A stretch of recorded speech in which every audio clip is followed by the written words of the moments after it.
All right, good morning. God bless you all. A couple of days off, so I decided to make a few little videos that I've kind of been wanting to talk to for a little bit. Just a couple of things that I use that have really been a blessing to me.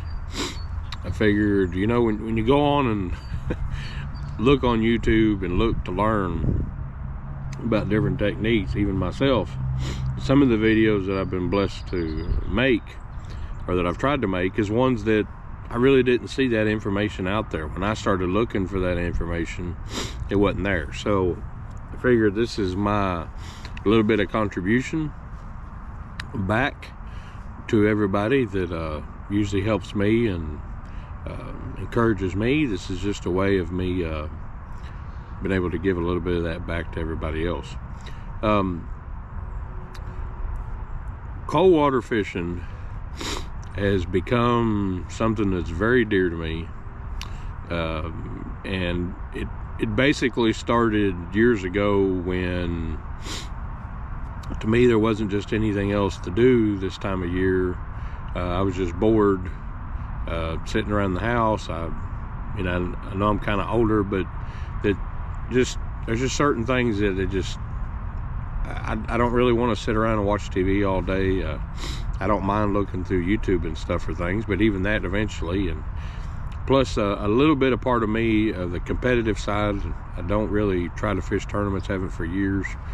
But, and don't get me wrong, I never was a big tournament fishing, like I wasn't on the big ones, but just enough to keep that competitive going. It kind of transitioned. It transitioned into a challenge to catch fish on certain things at certain times of the day or certain times of year. That a lot of people kept saying, well, no, that's you can't use that during this time. And so I kind of made it a little bit of a challenge to myself, and started being, once I started studying it and learning it, started being very successful. Little bait that we're going to talk about, especially in this winter time, in cold water. In cold water, I'm talking about anywhere from 38 degrees to below, let's say 50 degrees. To me, that's cold water. 50 to 55 is probably one of my favorite times to throw a crankbait. The success of a crankbait, I've learned, has very little to do with water temperature. What it has to do more with is water clarity. So that's just my personal opinion. Now, sky conditions and all that has a lot to do with it. But one of the little baits that has really impressed me, because for years it was hard to get your hands on a true good flat-sided balsa crankbait. The Shad Rap, which I'm learning to use, is very popular during the cold season. But what I've learned about the Shad Rap so far, and I've fished a 7 a lot, is it goes a little bit deeper, especially on the lighter line that you need to cast it. I have some friends that tell me that the 5, of course, is really good, and I need to put a little more practice with it.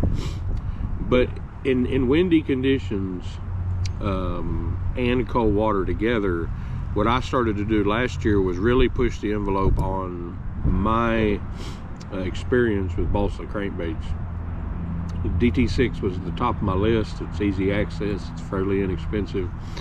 I bought several of them, have several of them, very successful. Well, that triggered a whole nother line of using balsa baits in me, and along came this little bait right here that we're going to talk about. This is the OG Tiny 4. Okay, I'm just another person who buys their products, and I'm happy to do that, because this little bait here, I'm telling you what, is very impressive. I've thrown it on a bait caster, and of course I've thrown it on a spinning, which we'll talk about here in just a minute. But what is the deal with this little bait? I'm sure a lot of you have seen the videos that I've put up. very interesting. This little bait has one of the tightest little wobbles. Okay, so when it comes through the water, it has a very tight wobble. That's what I mean by a very tight wobble. But it also not only moves this way very tight, but it rocks side to side tight, which basically, depending on the colors that you have, makes it flash. So you'll see little flashes. So this one here, this silver one, especially when the sun's out, this becomes one of my favorite. Now, this is a little back history of me. I mean, you can probably tell by my gray hair I'm a little bit older, but this color right here, when I was a kid, was one of the only Rapala minnow jerkbaits that you could really find easily everywhere.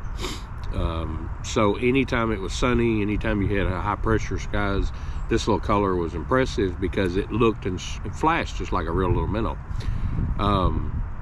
No surprise, it still works today. It has a little bit of red on its throat. When I first got this bait's 5/16 of an ounce. And you would think, well, it casts super easy on a bait caster. Well, I can cast it on a bait caster, but if that wind picks up a little bit, because the weight of this bait is basically in the hooks, I don't feel like the weight is really inside the balsa of this bait like a lot of crankbaits. I think this is just basic balsa, and then of course it has the wire going through it. Don't quote me on that, but from what I can tell, that's what it seems to me. Because when you take off the hooks, you lose a lot of the weight. So the hooks are short shank hybrid size 5 hooks. Awesome hooks, but for this size of bait, those hooks make a huge difference, because it actually gives this bait a little bit of a slow float. Not tremendously, but a little bit of a slow float. So when you go to cast it, because of its shape, sometimes in the wind, especially if you're catching on a bait caster, you'll tend to backlash a little bit. Now last year what I did was I used it on a medium light bait casting rod, and I was using 12-pound mono, and then I switched to 12-pound or 15-pound cigar because of the diameter was fairly close. And yes, I could cast it a long ways. The problem that I ran into was those rods, the softness of them wasn't enough for me to drive the hooks. I lost quite a few big fish, and I'm talking plus 3-pound fish. One of them probably would have been pushing plus 4 largemouth on this little bait, which of course it was in 4 to 5 feet of water, and it was kind of stained water, almost pretty much muddy water, in about February if I remember right. So it was hard to drive these hooks. So I sought out to, after that happened 3 or 4 different times, I tried my best to find a setup that I could cast this little bait, but I could also fish it effectively. So spinning rod, I have always, pretty much when it came to a spinning rod, I had pretty much always used shaky heads. I tried years ago to throw square bills and stuff on them, and I didn't really care for it, just because of the action and the movement and all that. Well, I ran into a rod that is a St. Croix Legend Glass. Wound up getting it for a very, very good price. 610 medium action, and that's the one you see me using a lot of times in order to throw, and that's just a mossy back chartreuse version of the exact same bait. I started using it, and I've always used 8-pound test pretty much on spinning rods. I use 8-pound test, the Red Label Cigar. That's what I use on all my spinning outfits. And I use a drop shot a lot. I use a Ned rig a lot on other setups, of course, with medium light action. And then I had this rod. Well, this rod here has enough backbone that it does have a soft crankbait, but it also has a strong enough backbone to where it lets you drive this hooks, but it also lets you cast the bait very well. So that's the option that I've started using, and that's what you see me using a lot anymore, especially when throwing this bait. Now, This bait does go down 4 feet, what the package says. Now they're rating that on 10-pound line. My guess is, since I'm using 8-pound test and it's fluorocarbon, then I'm probably getting this down closer to that 5-foot range, especially on a long cast. Now a long cast becomes a thing to think about too, because it's very hard to cast this little bait underneath trees and underneath stuff. So if you have, which I've done it, it's just a challenge to do so. It's better to have this bait in an open environment, like say somewhere like Lake Cumberland this time of year, where you don't really have a whole lot of trees to contend with. You're basically just throwing the bait down the bank, and the wind, you're pretty much at its mercy a little bit. Sometimes it'll cast like a bullet, sometimes it'll spiral a little bit, but I'm telling you, I'm very impressed with this little bait and the temperature range that you can get bit on this bait. It's pretty impressive. So basically this is what you would call a finesse crankbait. Okay, it doesn't have any rattles to it. The only rattling you hear is the little hooks and the split rings. It doesn't have a real wide wobble. So basically anybody who would throw crankbaits, you have your deep divers, talking about, you know, 6XDs, that's probably the most common, DT15, maybe DT10. I know a lot of the guys that deep crank probably wouldn't call that a deep crankbait. So you have those. Those are tools that go real deep. And then you have the most common, which is, you know, square bills and all that. Of course, you have all your rattle traps. That's a whole different section of crankbaits. But one thing that you need to include in your arsenal is a small finesse crankbait. So why would you throw a small finesse crankbait? It's the same principle as you would throw a shaky head, a little 1/8 ounce shaky head. It's the same principle nowadays that we would actually go even further and throw a Ned rig with a little 1/10 ounce. You throw a drop shot with an 1/8 ounce weight. You know, you throw a little small swim bait that may be 2.5, 3 inches long on a little 1/8 ounce ball head, tight line, things that way. Now you even have micro jigs, with people throwing basically jigs on a little spinning outfit. So that's the principle behind a small finesse crankbait. The same thing applies for a small finesse crankbait though. Just because you're throwing a little small, thin-bodied, no rattled crankbait doesn't mean that you're not going to catch anywhere from, everybody thinks, well, that catches a bunch of 1-pounders. Well, it can, and it may catch a lot of them, but it also may turn around and catch 3 or 4-pounders. I've had days to where I had several big fish hit this little bait. Like I said, what it has to do with, number one, it has to be a bait that this gets down to them. So if this little bait on 8-pound line probably runs about 5 foot, maybe, on a long cast. So you're going to fish it in places that you have 10 foot of water or less, because if you throw it in 5 foot of water, you're coming right through the middle column.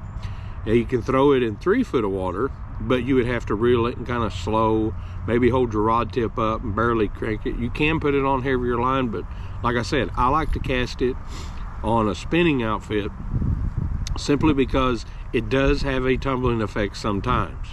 I know people can throw it and you can have a setup just for it. I get it, I've done it, but I really prefer it on that spinning rod. I feel like that 8-pound line gives it a ton of action of its own. It lets it basically do what it needs to do. You hear that the lighter the line, it inhibits the action a little bit. In this little bait, I think it's very true. It lets this bait be subtle. That's the whole point behind this little crankbait. I don't pull this crankbait out when I feel like I want something bouncing and knocking around trees and I want something to give a lot of action. That's not when I get this crankbait out. I get this crankbait out on, just like you would a finesse bait, on high pressure situations, on high pressure lakes where there's a lot of everybody else fishing. That's something that, let's be honest, in our waters anymore, There's more people bass fishing now than there ever has been. There's more tournaments, and they're the biggest cause for it. I don't want to get in a big argument about it, but let's be honest. There's more people right now on lakes trying to fish tournaments and trying to win tournaments than there ever has been. That puts a lot of pressure on fish. When that does that, you need a bait that comes in there that is as close to natural as possibly you can get, but also able to trigger strikes, which to me, this falls right in that category of little swim baits, little Ned rigs, small little finesse crankbaits. And this is quickly becoming one of my favorites. How does this little bait do through cover? Well, it has a rounded little bill.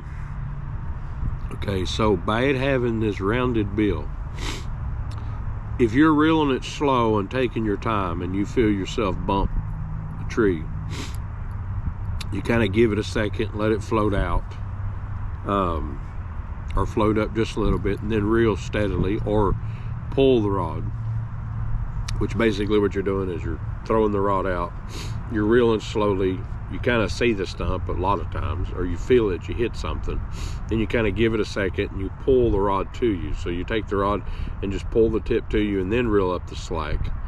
Then it does fairly well, and I've actually been blessed enough to record a couple of good hits with this crankbait to where it doesn't really deflect off like a square bill. What it does is it kind of rolls over it. That little bait is impressive, the action, and I'm learning more and more how to worm a crankbait through cover. I've also had a lot of experience, which I don't care to talk about, of taking little baits out of trees. Because where there's one little lake that I go to that, I mean, you try your best to cast under it, but you got about this much room. And so, I mean, it's part of the nature of the beast. At least I will say that in the wintertime, if you have to, for some reason, go underneath the trees to get something, at least you're not worried about a snake falling in the boat with you, which is kind of, I just can't stand snakes, just all there is to it. But that little bait, I know you can watch videos of other people talking about it, but I just wanted to give my opinion, my suggestion when it comes to especially this little bait. You hear people talking a lot about Tennessee. In Tennessee, they use a lot of flat-sided crankbaits, especially in the winter in those little rivers and creeks and stuff. I'm gonna tell you what, they work in the lakes, they work everywhere just fine. This little bait especially, I have caught several 3 to 4 pound largemouth on this bait. I haven't been around the smallmouth as much, or I guess that's kind of my fault. I haven't used this around the smallmouth as much, but I wouldn't doubt a bit that they wouldn't tear this up as well. And I'll tell you about the durability.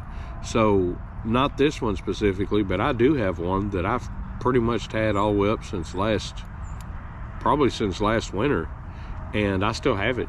So it hasn't busted up, it hasn't, I mean, unless you physically lose it, and it doesn't, I mean, it seems like they have very good durability to them. I think it has to do with just the way that they're made, and probably where they are so light in a way that they just kind of bounce around. That probably helps the action when it comes to those little trees and stuff too. But 38-degree water is the coldest that I've caught fish on this bait. The only 2 colors that I've had a lot of success with, which I'd love to get a couple more, is the mossy oak, which that's this one here. It has a mossy back, it has a brown back, chartreuse sides, and that orange belly. That one there, if it's muddy water, then I pretty much throw it. If it's clear and the sun's out, or sometimes even if the water's just clear, then I tend to throw this, it's black back and has silver sides, that kind of aluminum foil sides, red belly, with a little white on the bottom of it, but 8 pound red label cigar. And I know that seems light, and you're like, man, I don't know if I want to tangle a 3 pound largemouth or a 4 pound largemouth on 8 pound line in a spinning outfit. In the wintertime especially, they do fight, but they really don't fight as much. I'm working my way towards using that rod even in later on in the year. Will I get my heart broken? Who knows? But I've caught a lot of fish on an 8-pound line, red label cigar especially. This color here, I have it, and I guess I haven't put as much use into it. I probably should use it especially this time of year, because those red crankbaits usually do a little better. But that's another color right there that they have a bunch of different ones available, but I've used it some. I haven't used it as much. It's got kind of that red crawdad look and bright orange belly at the bottom. But anyway, thought I'd just talk a little bit about it, because like I said, the way that I usually fish it in the cold water, and I'll end with this, is I'll throw it out and I'll reel it slowly and just pause, reel it slowly and pause, reel it slowly and pause. But when I pause, I just pause for just a split second. So I'm just reeling it, and that's all the pausing that I'm doing, and that alone gives it enough time to come through. I've fished it around grass and done that to where I can kind of feel the grass, and I let it back up a little bit, and I've caught fish that way. Most of the time though, it's a steady retrieve. Now I'm not talking about spinning it as fast as I can. That's not what I'm talking about. What I'm talking about is I just keep it coming at me at a steady pace, and a lot of times they'll take care of it that way. But like I said, I just figured I'd talk a little bit about it. This is quickly becoming probably one of my favorite crankbaits, because like I said, I mean, you catch fish in 38-degree water, you catch it in 42-degree water, anything in my opinion below 50-degree water, it's just as much as a challenge it is to catch it in 80 and 90-degree water, and I've done that with this also. So I've caught them in the warmer waters, and I've caught them in the coldest waters. So that little bait right there is worth to having in your pocket. Not literally, of course. Hooks might stick you, but it's definitely worth having in your box for those hard days that you can't hardly get a bite. Man, be surprised. That little bait right there is definitely a deadly little tool. Anyway, just my opinion, just my experience. God bless you all. Y'all have a blessed day. Thank you all for everybody who watches the channel. Thank you everybody for whoever shares the videos. Thank you for all your comments. Thank you for all the little stories that y'all send me. I mean, I enjoy sitting around reading them. I really enjoy messaging you back. So God bless y'all. Don't forget, Jesus loves you. Y'all have a good day.